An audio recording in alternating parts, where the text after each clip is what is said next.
son, where'd you find this? Buckle up, buttercups. It's time to get down to business. It's the Totally Legitimate Business Podcast. Totally legit. Welcome back, everybody. It's the Totally Legitimate Business Podcast, your home for the stupidest podcast intro. I've got a very exciting and special guest today. Writer, musician, documentarian, and keeper of the mysteries, Ronnie Pontiac. Thank you for joining. Hey, thanks for having me, James. I really appreciate it. I again have a million questions for you, so this is one of the first times I've actually kind of written them out, so I can kind of keep some order to it. But for the listeners that don't have any familiarity with you, can you give just kind of a quick background into what you do now, and we'll kind of break out how you got there as we go on in the conversation. That's more complicated than you might think to answer. Well, go into as much detail as you need, please. Well, at the moment, books seem to have somewhat taken over my life, and books and video. I have 2 books that have been published in the last couple of years, another one being published next year, all 3 by Inner Traditions. And then there's several other books in various stages of near completion.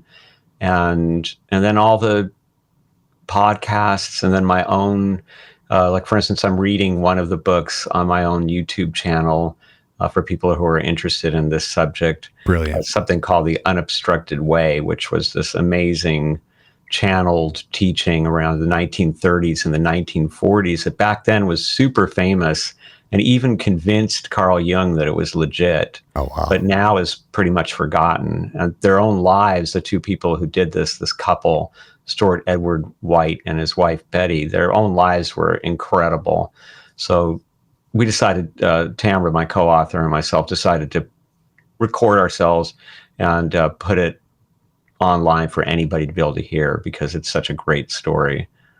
I've done documentary films, as you mentioned, always trying to find subjects that are very meaningful from my point of view. So they can be about different things. We did one about Mia Zapata and the Gits, about this great band that was ended when the singer Mia was murdered. That was a Seattle grunge era. Yeah. Yeah. And the murder went unsolved for years, and it caused this terrible chill in the Seattle scene. And then it was actually solved while the film was being filmed. Oh, wow. Yeah. Perfect. It was amazing. Perfect timing. Yeah. And then we did one about this just amazing revolutionary hip hop group in Cuba called Los Aldeanos, who were illegal. You couldn't do a live show or be played on the radio, but they would do these secret shows that thousands of kids showed up at, and they all knew all the lyrics to their songs because they were passing around these cassettes. That's they were amazing. using this technology that was going under the digital filters, and great story. I mean, amazing band. Very fortunate we caught them when we did, because they didn't last very long. Unfortunately, but we did catch them at the height of their power, and you really see how art can galvanize people. And then before that, and still now doing music, started out with Tamara again in a Riot Girl band in the early 1990s, and the band morphed over the years into, sometimes it was stoner rock, and sometimes it was total experimental rock, and sometimes it kind of went into metal, and we just broke every rule we could possibly break. And, Let it take you where it took you. Yeah. Yeah, and very DIY, and back then it was an amazing scene, just incredible, because there were, oh my God, man, we never even had to deal with the business. I mean, everything that we did, like we would tour nationally and did it just with AOL, right? Yeah. This is the beginning of social media. So we would say to our fans and to the bands that we loved, hey, we're going out. And we'd have places to stay and shows booked for us. And it was really amazing. Now, of course, all that is gone. All the independent clubs that existed for all ages scenes, which was a network back then, that's pretty much gone now. Yeah. And the labels that were around are pretty much gone. And it was a vital kind of underground that I think I'm surprised to see that it was so completely effaced. But it was, And then before that, I was Manly Hall's screener for 7 years and his research assistant. And if he couldn't make it to a lecture, I was the one that was called in to do the lecture for him. He even had me do a couple funerals for him Wow. when he wasn't up to it. And before that, I was a nasty, nihilistic little criminal fronting a very violent band in Los Angeles with a big biker following. And I was a racist. And I really had this human beings should not exist attitude about life. Yeah, I think that of the stuff that I know about your story, I think that's probably the most interesting to me because I have like a similar trajectory. How I get to all of these subjects is really through violence and making music that was intended for violence. And I found your transition in particular to be unique. And I know a few other people who are interested in these things who kind of found their gateway through that. But I'm looking forward to kind of digging into that element of it. Sure. I feel like there's a big portion of making music like that's just being willing to entertain the dark portion of your existence. And that's not necessarily always a bad thing, in my opinion. And I guess it's not healthy to live there, but there are many things I learned from those experiences that, affected me and made me a better person, and still make me a better person today. Well, it was one of the things that was so wonderful about all those undergrounds was you could reinvent yourself. And so you found that you could let loose these darkest feelings. And there were a lot of people who understood what you were saying and were actually happy to have you putting it into words. And I know for me, I went from being powerless, runt, beat up all the way through school. And then I get in this band when I'm 17. And suddenly, people are committing violence for me because they think, I bet he would want me to beat this guy up. And it was power that I had never imagined before. And it was bad. And I'm very fortunate that no one got seriously injured, including me. But it was something that transformed my life. And I don't know that I'd be who I am now if I hadn't gone through that. Sure. So I agree with you. I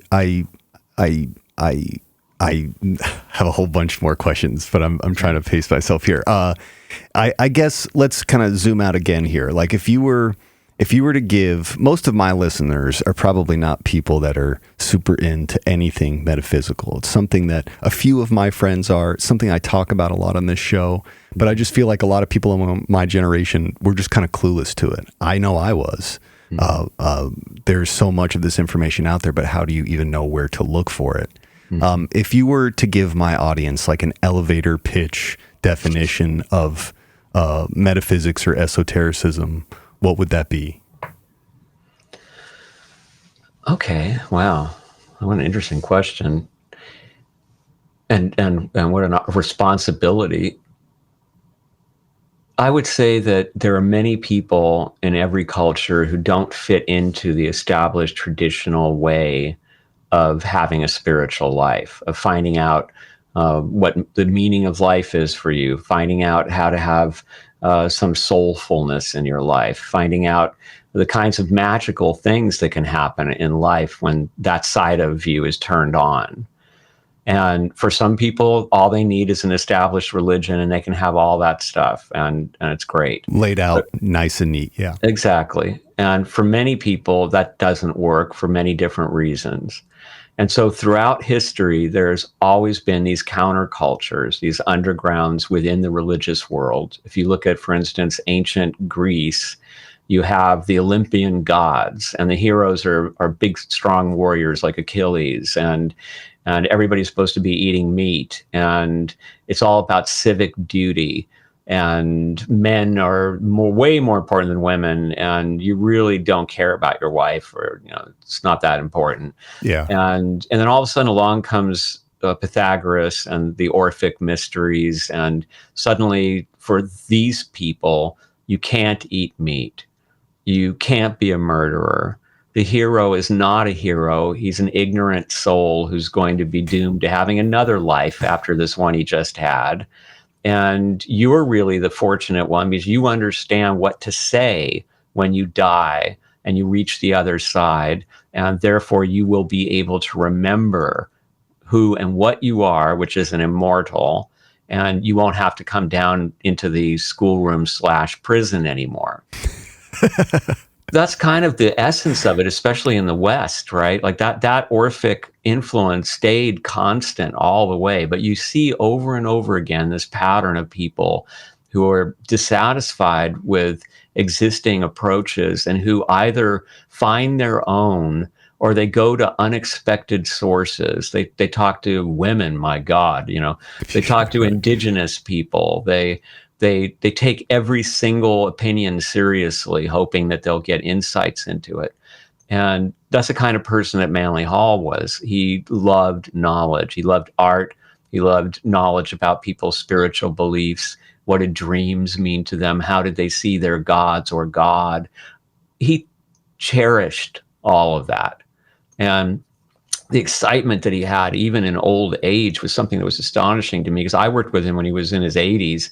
And he was clear and would give 90-minute lectures with dates and names and was very accurate about them. And he, even at that time, if he found some exciting new fact, he was excited. Yeah.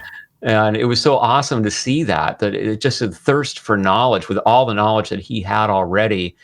I mean, I think he wished that he could live forever so he could read every single book. Yeah, and I remember that one of the most melancholy moments for me working with him near the end was he had set me to assist him on putting together what was supposed to be the companion volume to the Secret Teachings of All Ages, but it was going to focus on the East.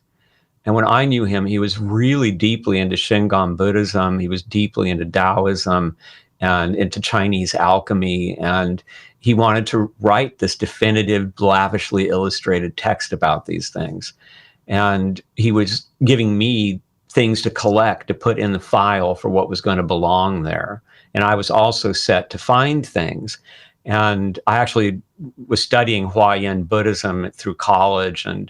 And I realized quickly that the amount of research that was coming out now, and especially research that was changing our view of everything, was so huge that there was just no way that he was going to be able to keep up with it. And he came to realize it too.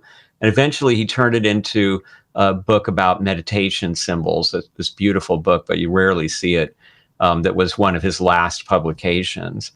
So that thirst for knowledge is at the essence of metaphysics. And it's very independent, and it really flourished in America. My book is called American Metaphysical Religion because it's about how all through the history of America, there have been people who came here or who found here this freedom to follow their own spiritual path, to talk to everyone about what they were doing and to decide for themselves what made sense. And I was blown away, by the way, through this new research by what I found. Like, for example, this country wasn't very Christian. I mean, there was 15% of people went to churches in the very early colonial days. That's a low percentage. Sure. There are letters from important people saying, we can't get these people to come to church. They just do their own thing. They have their own things they brought with them from the old country, and that's what they want to do. And there were so many hybrids that formed here that even now, today, when I do interviews with Europe, they'll often ask me, how come there's so many new religions in America? What is it about America that makes people want to invent religions? And it isn't really that, I don't think. I think it's just that the freedom here leads people to try everything. Sure, and they create these wonderful hybrids. Yeah. In the mid 20th century, that used to create a lot of anxiety amongst academics. They used to call it bricolage, right? That you were just collecting bits of things from all over the place and making a collage out of it and calling it a religion. And their fear was that on the one hand, it was going to fail the person doing it, that when they really faced something difficult in life, they wouldn't have real faith. The tools. Yeah. And there was also, it was going to ruin society, because instead of having a church and a unified belief system to keep people together, you're going to have people running off in every direction. But since then, we've seen that it does work, that actually it does provide comfort to people when they're going through terribly difficult things. We've seen that it does create community, actually, rather than simply causing people to be isolated. And so it's especially interesting in America because it's been kept so secret, but it's been an influence on every single thing that's been going on in the country, not in the sense of a secret order that's been directing it, but in the sense of all these passionate sort of rebels, spiritual rebels, you know, including Ralph Waldo Emerson, the great New England transcendentalist writer, who said, hey, why do we have to see God through somebody else's lens? You know, why can't we have a direct experience like they did? And America has taken that very seriously. Well, that's the whole point, right? You know, we have this freedom here. It really trips me out too. The more I look into history, even before I got really down the rabbit hole, just knowing people in the 1920s, prominent business people had astrologers. That was just like a common thing. There was a common or more general interest in the new findings of places like Egypt and all of the mysticism that existed even on the surface level. Like, you don't really have to dig deep. I am sure you came across some incredibly interesting things. I guess that's also one of my questions too, is what was there any group of people or any idea that was in this era of America that like completely blew your mind, melted your brain? How was that? A lot of them, actually. I mean, really, a lot of them, James, because they're so, even the frauds, some of them were amazing, and they had amazing ideas. I mean, there was truth hidden in there. But I would say, I mentioned already the whites, and they're certainly one of the most astonishing. But I would also say that if you really tease out the 1880s, and there's another one in the Revolution, it's hard for me to choose between these two because they're both so shocking. So I'm going to tell you both of them. Please. So the Revolution one is it's pre-Revolution, actually. It's the son of the governor of Massachusetts Bay Colony, the first governor, John Winthrop the Elder. And this is, of course, a pilgrim, and it's supposed to be the most conservative kind of Christian and anti-occult and all that. Well, his son, John Winthrop the Younger, at the age of 18 in London, is running around trying to find Rosicrucians. He has run into the Rosicrucian manifestos, which are now old and discredited and made fun of in the theater. But he reads them and they just sing to his heart. And he said, this is great. Is this real? I need to find some of these people. And there are people claiming to have some sort of connections with the Rosicrucians. But it's very disappointing. He doesn't find anyone. So he decides to go all the way to Constantinople, because that's what the founder of Rosicrucianism had done, gone all the way east to find wise men. He did it, and he didn't find anybody. And so he had this novel idea, which was, well, I really like the Rosicrucian principles, so I'm going to live them out in my life. And his father summoned him to follow him to the colony. He shows up with his giant crates full of alchemical laboratory equipment and a very large portion of John Dee's library. Oh my God. Yeah. Where did he even get that? he bought it. John Dee's library. John Dee, for those who don't know, was this notorious occultist, astrologer, kind of wizard to Queen Elizabeth I, but also sort of a secret agent for her, and somebody who was setting up this kind of Protestant revolution that may or may not have inspired the whole Rosicrucian movement. And he had all this stuff, and he even had his crates marked with this famous symbol that Dee had created, the Monas Hieroglyphica, this occult symbol. And I often compare that to, that's like you've been off to college and your dad's a pastor in the South, and they call you back and you've got pentagrams on all your luggage. But here's the interesting thing about that. There wasn't any problem about it. In fact, his dad said, sure, set up your alchemical lab in our house. And of course, you should be casting horoscopes to tell what the right time of day to do it is. Well, this tells us right away that the Pilgrims were not what we've been taught to think that they were.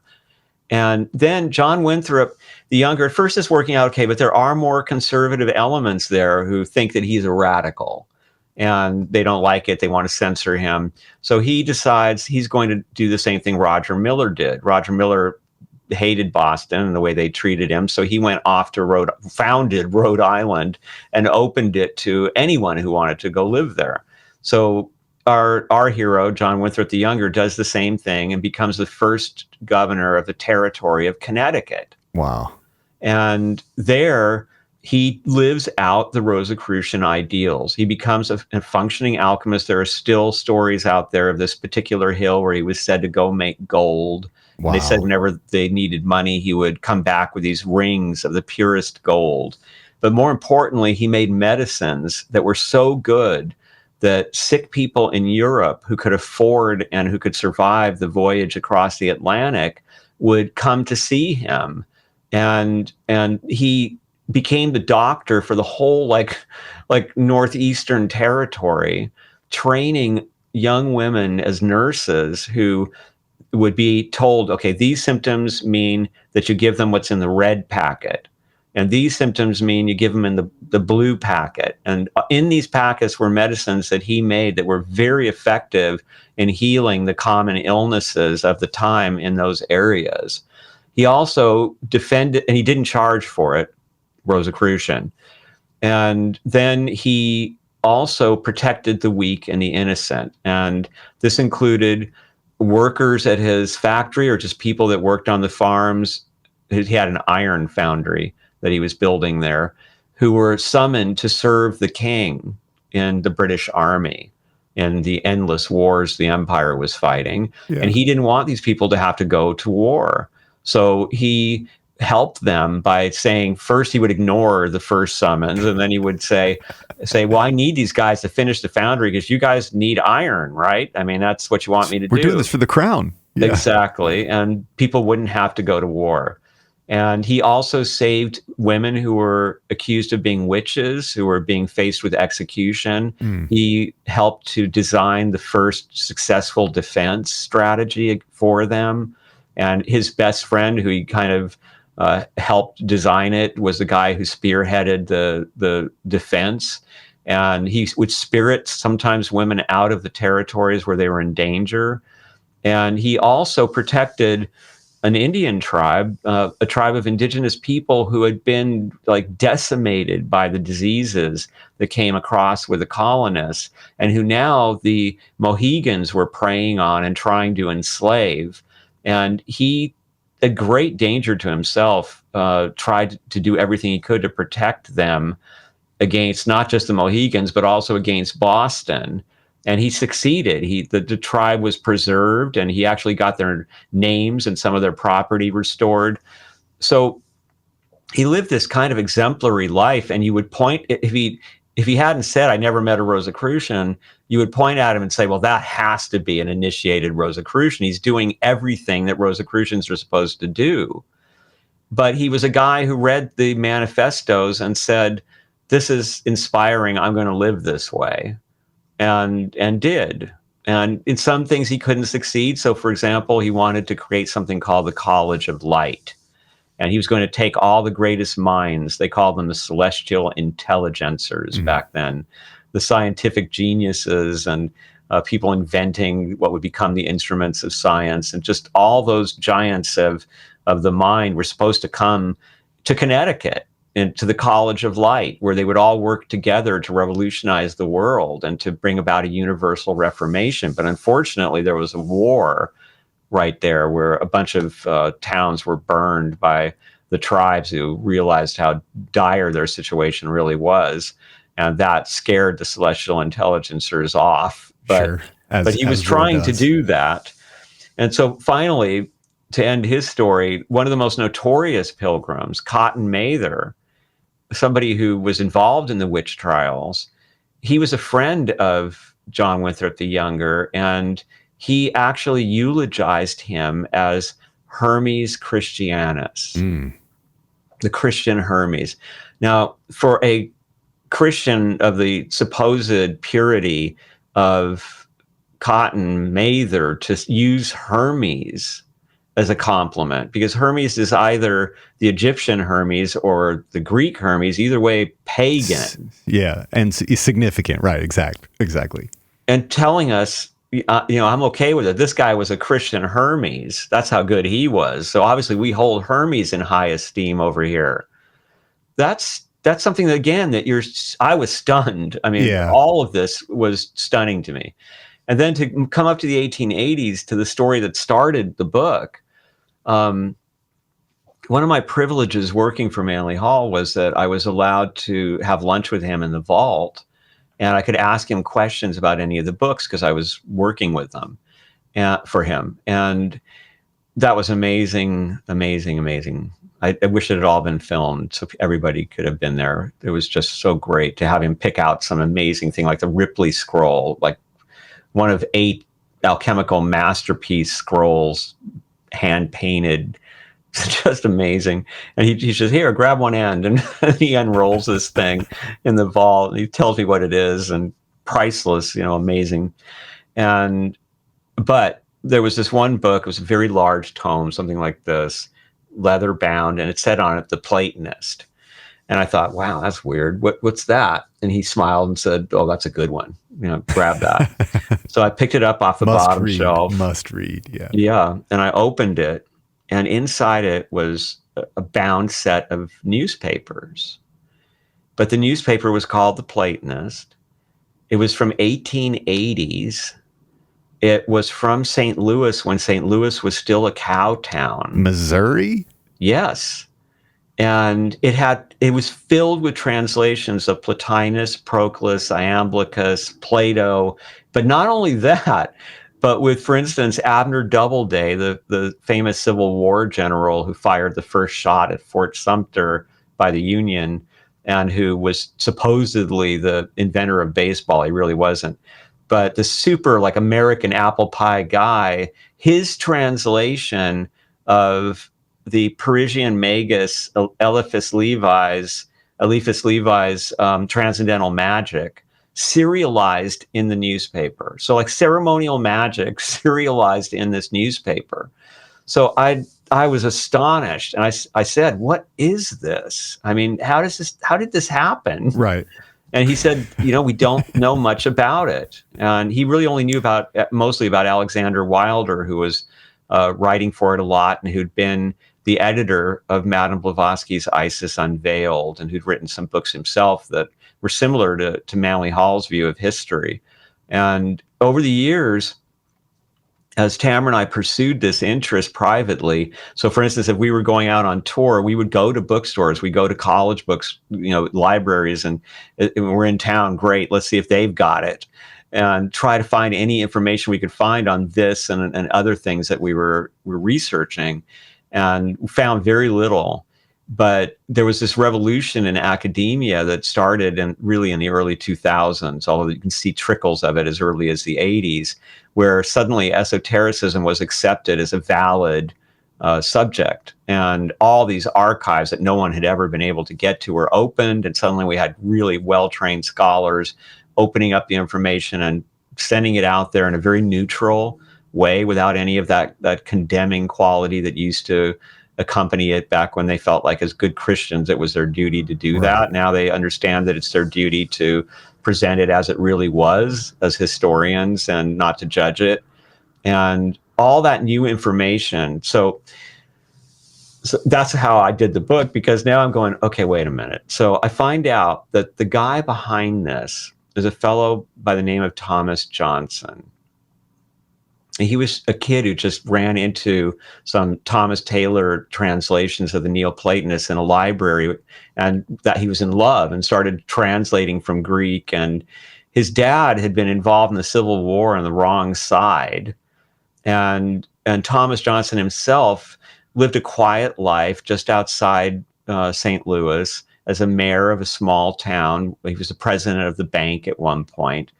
He'd been a lawyer. But he spent most of his time reading and translating Plato and the Neoplatonists, and he was friendly with people like Ralph Waldo Emerson and with Thoreau and with Bronson Alcott. The whole New England Transcendentalist crowd saw him as the living expert on all things Neoplatonic, which they were really into. And so he came up with, and Blavatsky has been writing about the Neoplatonists under Alexander Wilder's influence. So he came up with this idea of the Platonists. And we have to understand that this is the amazing part, that Plato was a fad in America at that time. Like they would, like little towns on the edge of the prairie, their school teachers and principal and maybe the wives of the wealthier citizens would get together and have a Plato club. And they would read Plato together. They would celebrate Plato's birthday. In the Platonist, and in my book, there's actually a description of one of these Plato parties on the prairie. And incredible. And there was a famous speaker by the name of Hiram K. Jones, who he would speak about Plato for hours and was spellbinding. And there's stories that when he spoke for the crowd that came to see the New England Transcendentalists, it would be outdoors. It was just beautiful, in a river with rowboats, and people would listen to him for like 45 minutes and then go get in a rowboat and like paddle around for a while, come back. He'd still be talking, and they just jump right back in because wherever he was, it was still great to hear. And newspapers carried stories about new translations of Plato that were coming out, or why Plato was really a precursor to Christianity. And so in that I know. So in that climate, the idea, I'm going to put out a newspaper about this stuff. And it attracted all kinds of interesting people. But about Thomas Johnson, so digging further into him, I find out, oh, wait a minute. He was a vice president for the Theosophical Society, kind of handling that whole Western territory for them. Wow. Okay, so he's a theosophist. Then I find out that he was the head of the Hermetic Brotherhood of Luxor in the West, which is this famous precursor or kind of brother organization to the Hermetic Order of the Golden Dawn. And they were very mysterious. And here's this guy, this mayor, this banker is actually the head of that society. And he is sending out, I mean, they were amazing because they had this weird thing where they would send out hash pills. I think this was inspired by Paschal Beverly Randolph. They would, so for instance, if you were a member and you were married and you had decided we're going to have kids, and we looked at the astrology and we're going to pick the right time to conceive, and we want to attract the greatest possible soul. The Hermetic Brotherhood of Luxor had a little kind of ritual meditation for you to do, and they would send you a hash pill to cut in half and share with your wife to help you elevate your consciousness. Heighten the experience. Yeah. Mm-hmm. And then you would attract this very special soul by doing so, which are pretty radical ideas for 1880s St. Louis. And also, he was the first person to publish any writing about the Sufis in America. So this kind of progressive, which now is like it's a word that has become something else that causes ire amongst people. Sure. But this kind of openness to everyone's ideas and this desire to have fresh experience, I think was so typified by what this guy was doing, even though what he was doing was based on these ancient writings in which he found all this wisdom. And it's sad because he was doomed to, he kind of lived a little too late, and Platonic studies shifted during his lifetime to a stance where they said, we like the ethics, we like the pre-science, but we really hate the mystic stuff, so we're not going to look at that. And he believed that was the heart of the whole thing, right? That's so he got in this whole argument with this academic named Shorey who just ate him for lunch. It was very unfortunate, but as a figure of influence, he behind the scenes with the Hermetic Brotherhood of Luxor and with the Theosophical Society in the West was huge. So that's another example of somebody that I find shocking, and the way that he connects to so many different areas. It helps us to see how this was always changing. It was never static. It was always evolving, even within the lives of the individual people that were creating its history. Sure. The scale of the network is just much larger than, I'm a Mason, so I'm very familiar with the founding of America and the fact that Masonry was used not only as a way to keep the planning for that event secret, but then inculcating the ideas of Freemasonry into the form of government that we now have. And for me, it's when I would read the writings of George Washington or Ben Franklin, and these on the surface would be, or by the public, be known as very Christian, straight-laced Christian individuals, but even in their private writings, they're very critical of Christianity. And I just find it to be fascinating that even out through the 1800s, that's serious organization.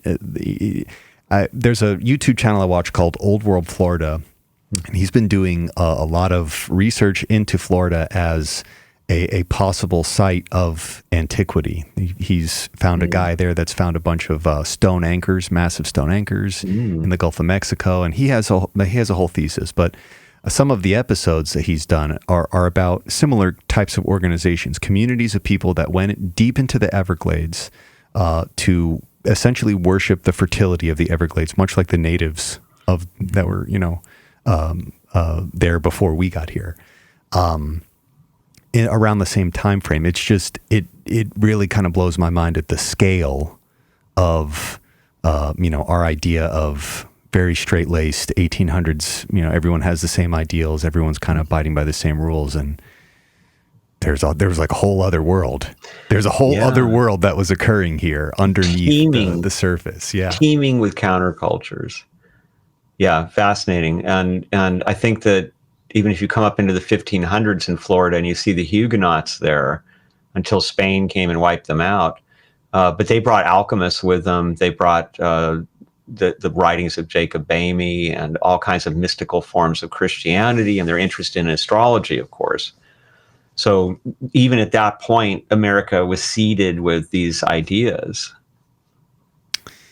Yeah, and I guess for me the weird thing has always been trying to explain how those things manifest themselves in modern society. My friends who will ask me about Masonry, they'll be like, what's it like? What do you do? And I without revealing any secrets, I have to explain to them, well, if you watch the machinations of the United States government, congressional hearings, courthouses, you're witnessing a low-level Masonry. A lot of fraternities, collegiate fraternities now, they 100% rip those ceremonies straight from Freemasonry, and who knows where they got them from. I'm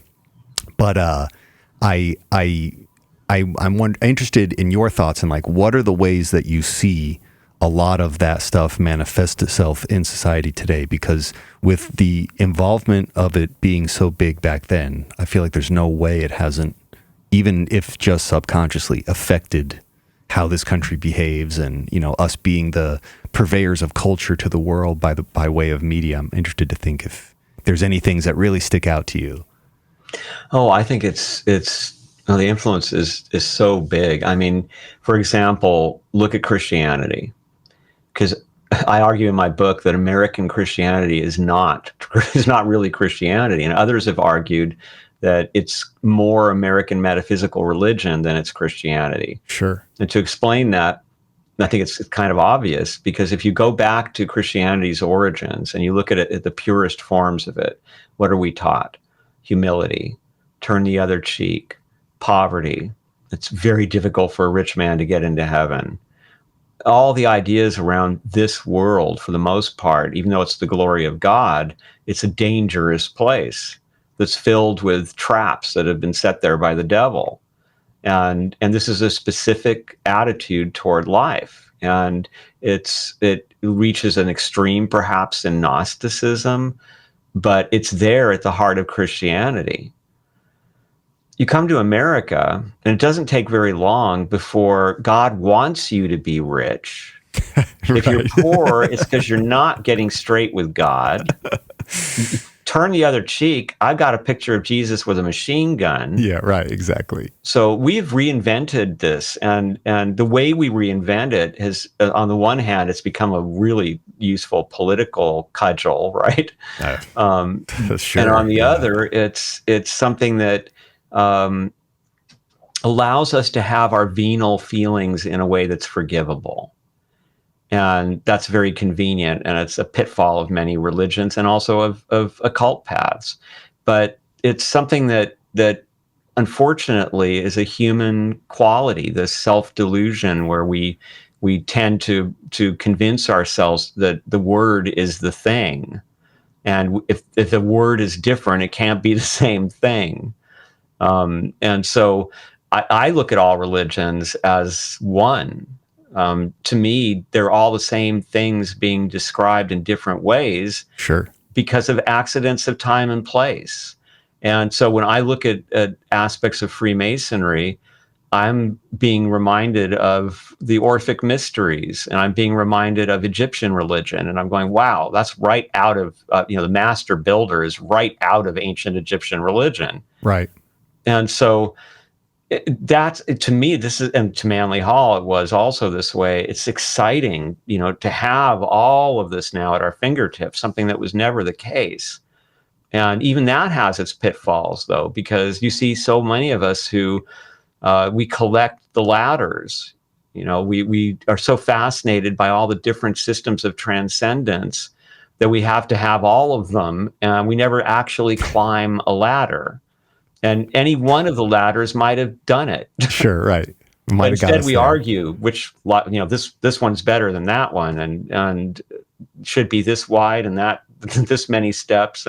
But all the ladders are good. All the ladders are precious and amazing because they record generations of human experience that's valid, just as valid as any other experience. So I hope that. And I think this is one of the differences, by the way, going back to what metaphysics is just for a second, is that metaphysics allows for this in a way that most traditional religion doesn't.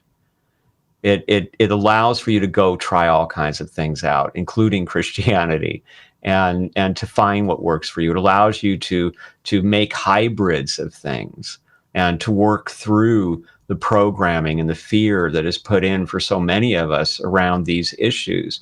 And so for me, as somebody who is definitely a collector of ladders, although I do like to climb them, I think that it's exciting every time I see it. Every time I read something, I say, wow, that's the same message again. And it's so beautifully put here. That kind of a feeling is something that was rare in the world, but today is available. I mean, so many of the books, for example, that Manly Hall was working with at the time I was working with him in the mid 80s were so rare that no one could really see them. I mean, one of his great missions in life was to take the wisdom from those rare books and put them into his work so people could benefit from it. Right. But the books are now available today, just on your search engine as PDFs. High resolution. You can see all the detail. Yeah, exactly. And the cream of his alchemical collection, which is at the Getty Museum, is available to be viewed in beautiful color online at their website. So those changes are a new world. And I try to inspire people to be excited about that because it's such a rare opportunity. It's you'd have to have worked at the Library of Alexandria to have anything even close in history before this. Well, that's what I was going to kind of say. I mean, even Manly Palmer Hall as a figure, he might be the closest thing to a Socrates or Plato that this era of humanity would get. Somebody who can recite at length with no notes entire texts and names and places and context, how they connect. And I also just wonder if, were there elements of spending time with him that,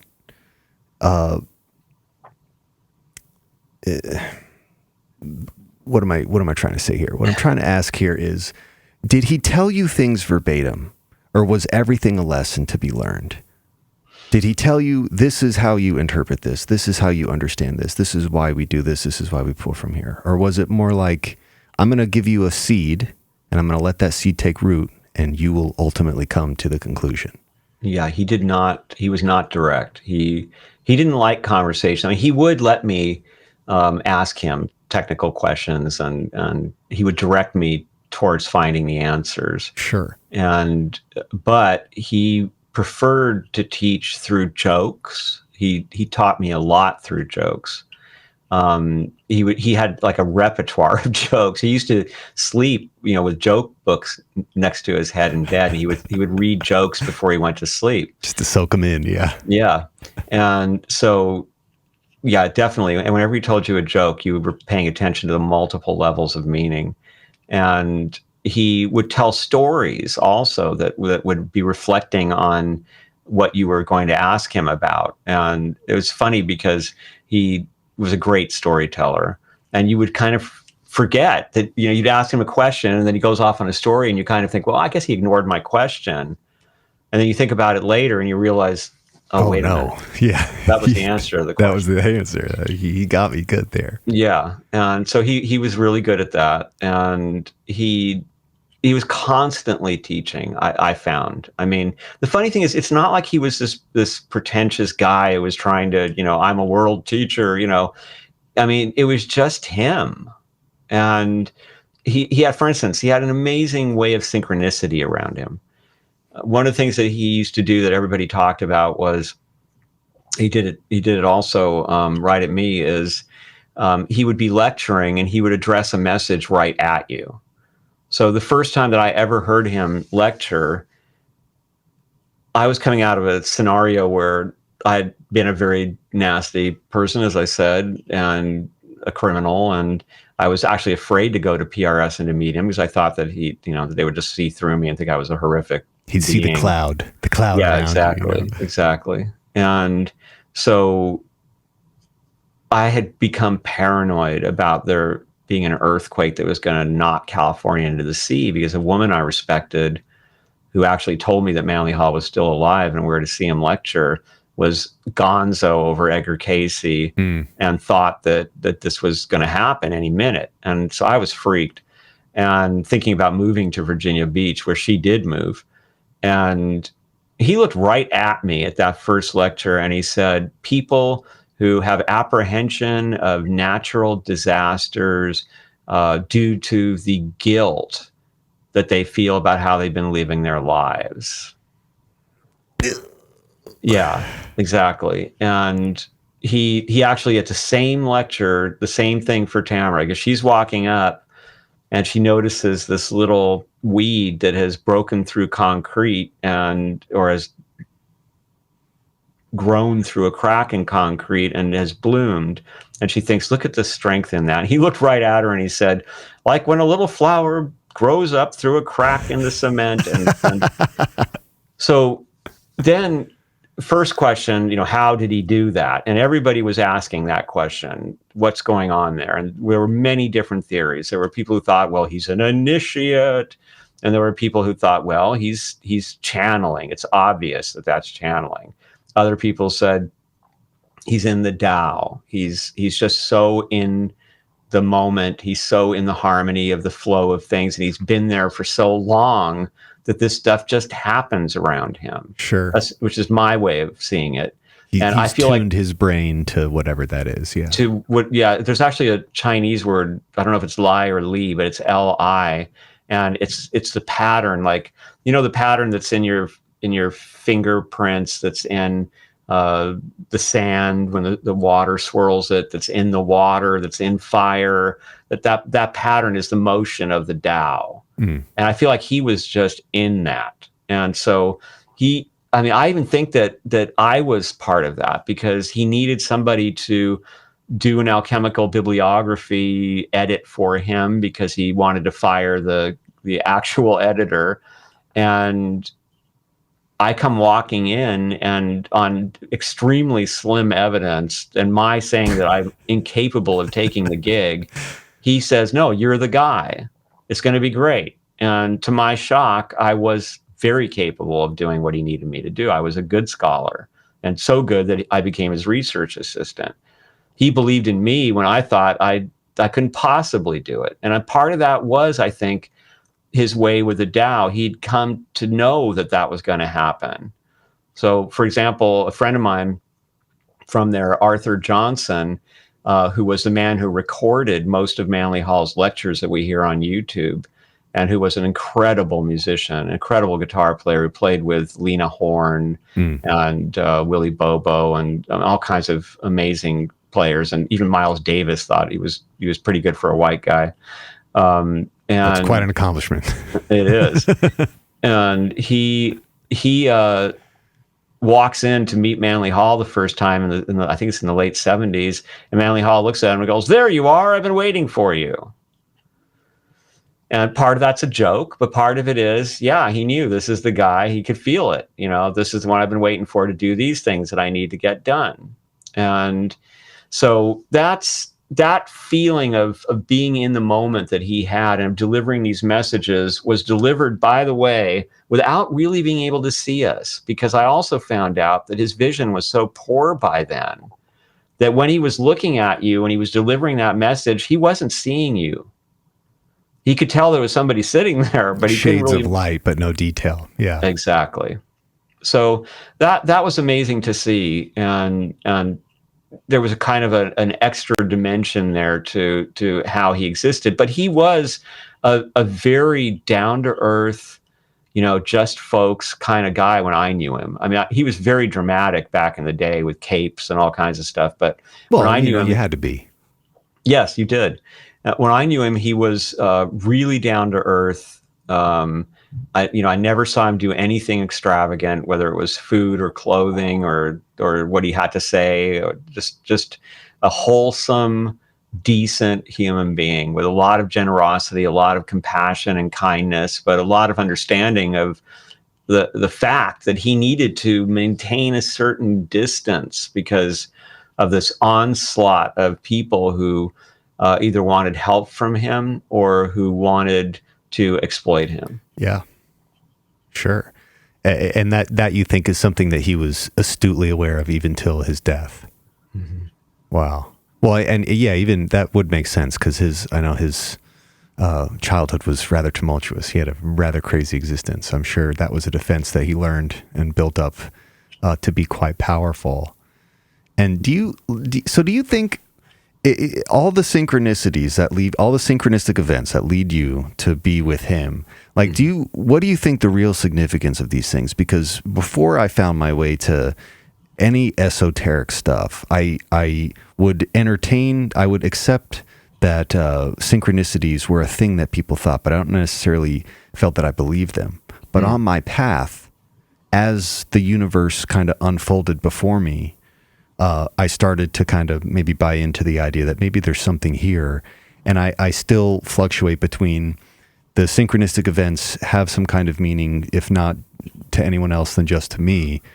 But also I have to think, are these just things that happen when you, with passion and love and true interest, pursue anything? Mm-hmm. I can't really tell. I'm interested to know your thoughts on that. Well, John Lilly, the famous scientist who worked with dolphins, he used to say that synchronicity was a guidance system. So when you were getting synchronicities steadily in your life, it meant you were on course. And I have found that to be true at times. I know that one of the most extreme examples of synchronicities that I used to see was when Tamara and I were in the Riot Girl scene. And there was a lot of zine creation. Zines were like these little handmade magazines, basically, cut and paste, and you'd get a copy made, and then you'd mail them all over the world and trade them. And they usually had incredible stories, true stories about what mostly young women, but all sorts of people had been through. And there were music reviews and just all kinds of fun things.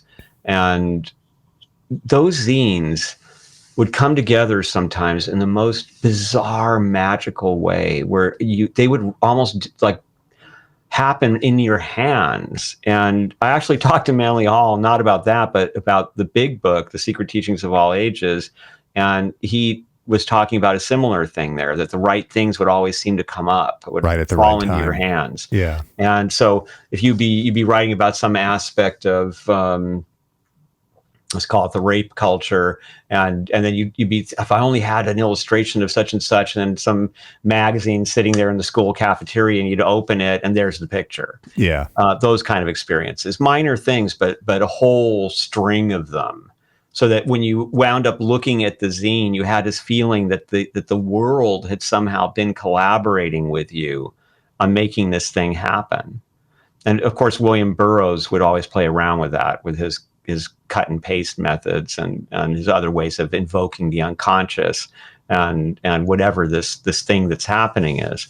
So, are they meaningful? I think they are. From my experience, at least. I mean, I've had some trails of astonishing synchronicities in my life that put me where I am, not just Manly Hall. And when I look back, I think, what is this, like divine mercy? Like how did this happen? This is the question that I'm asking. Yeah. Yeah. What? And I think that the answer, one way of looking at the answer is found in the hymns of Orpheus, because the purpose of these hymns, there's a hymn to like every god and every great force of nature, and just it's almost every aspect of human life laid out in these hymns. And the purpose of them is to remind everyone that the gods have weaved mercy and love all through the world. And we, as children of the Titans, we don't believe that. We think this is a destructive world, a world where we have to be destructive to survive. And there is truth to that, because even Pythagoras had to kill the plants he ate. And right. That's part of the deal down here, is impermanence. In this layer, yeah. Exactly. So, but in the Orphic hymns, each of these areas is addressed in a way that makes us understand how brilliantly conceived the world is, and just how much grace there is here for us, so that we can rise to a vision of the world that is more like how the gods see it. And this also extends to oracles, right? Because oracles, like, for instance, the I Ching, but oracles like the ancient Greek oracles, are said to be the gift of the gods, so that we can share their vision for a moment, because they can see what the right action is. They can see what's really going on. They can see what the future will be if you do this. We can't. So we use the oracle, and then we are lent this vision that the gods have. And an example of how the hymns do this would be the hymn to death, which is the last hymn. And the hymn to death does not say, please don't kill me, or give me a long life, or these kind of things. It understands that you're not going to negotiate with this deity. And what it says is, thank you. Thank you first for making me cherish life. Because when you take away someone I love, then I feel sharply impermanence, and I love all the more those who are around me, who are still with me. And so I cherish life instead of taking it for granted. And that's a gift of death. Amor fati, kind of. Yeah. Mm-hmm. And the other way is that death liberates. So death is how I get a chance to not just get out of this body, but to get away from the weary wheel of reincarnation. Because it's at that moment where I can say the right things, and I can remember all my lives, and I can go on into the truth of who I really am, which is a child of the gods from the Orphic point of view. So now we have taken death from this fearful enemy, and we have redefined death as this God full of grace, who teaches us to cherish all that we love in life, and to use the opportunity that death gives to achieve liberation. So I think that there's some way, and what now we have a whole bunch of questions, right? What are the gods? Right. Are these just entities? Do we take it at face value? Are these, some occultists will argue they're egregores, meaning that they're thought forms that are collective and can take on a life of their own. And they're ruthless because they want to continue. This is why you'll see people do crazy things for organizations. And other people will have said the gods are aliens who got involved with humanity and tried to help us. And all these words that get in the way, ultimately, of something that we just don't understand, this great mystery that it's okay to not understand as long as we're appreciating it, as long as we continue to learn from it. So as long as you're paying attention to synchronicities and you're seeing how they can have meaning, I think that's like the most we can do is gather that data and try to understand what's happening. So for me, for example, I've done a lifelong experiment with the I Ching, and it is proven to me beyond any shadow of a doubt that it's crazy accurate if you're in the right space with it. Mm-hmm. I don't know how to explain it. It's ridiculous. I mean, you can do it with coins, yarrow sticks, or right online, and it will still, if you're in the right space, give you answers that will repeat your question back to you in the answers and then answer it. Or there's even wit in it. Like at one time I remember we were facing a plumbing issue that the plumbers couldn't figure out. And we thought, well, why not? Let's see what the I Ching has to say. And the I Ching said something about the old woman needs a new plug. And it turned out that it was an old pipe that needed to be plugged. And because it was said that way, we were able to figure it out. So those kinds of experiences mean to me that there's a magic in life that most people don't get to experience. And synchronicities are part of it. Epiphanies are part of it, the experience that they call cosmic consciousness. In creativity, there can be these amazing experiences. Dreams can bring us these experiences. And I think that it's not something we can pin down to a definition. Sure. Well, and I don't know if I would ever want it to be. Like kind of what you're saying. There's a beauty coming across the exact thing that you need to hear at the exact moment you need to hear it. I don't care if anyone knows about it. Yeah. That signifies to me that I am finding what I'm looking for. I also have a feeling that intent plays a huge role in it. Like what is the messaging going on in here? Mm-hmm. And depending on what the messaging going on in here is, that those paths seem to present themselves faster, easier, whatever. I agree. And this is also, we're talking about what is written in the dedication of Manly Hall's Secret Teachings of All Ages, which is dedicated to the rational soul of the world. That is a revolutionary statement. It's not a chaotic world full of just blind death and destruction and reactions. It's a world with a rational soul. Yeah, I love that. And we're at the hour mark. This will be a good part to break for the second half. I have some very interesting questions that are going to branch off of what we were just talking about. Cool. If anybody wants to check that out, that will be on the Patreon. Ronnie Pontiac, anything else you want to tell the folks for the free hour on YouTube? If you have any questions for me, you can find me on Instagram at the Ronnie Pontiac. And if you want to hear some weird stories, check out my YouTube, which is also Ronnie Pontiac. And I'll have those linked in the description. So please go check it out, like, subscribe, and support the Mystic Path. This has been the Totally Legitimate Business Podcast, first free hour. We're going to go to the Extra Legitimate Business now on Patreon. Thank you so much, and we'll see you later. This has been the Totally Legitimate Business Podcast, The End, with your host, James Oliva. Executive producers, Clint G and James Oliva. Literally no one cares. Sound design, mix, and master by James Oliva. When will this end? Thank you for listening. Now get back to work. Move it along, buddy.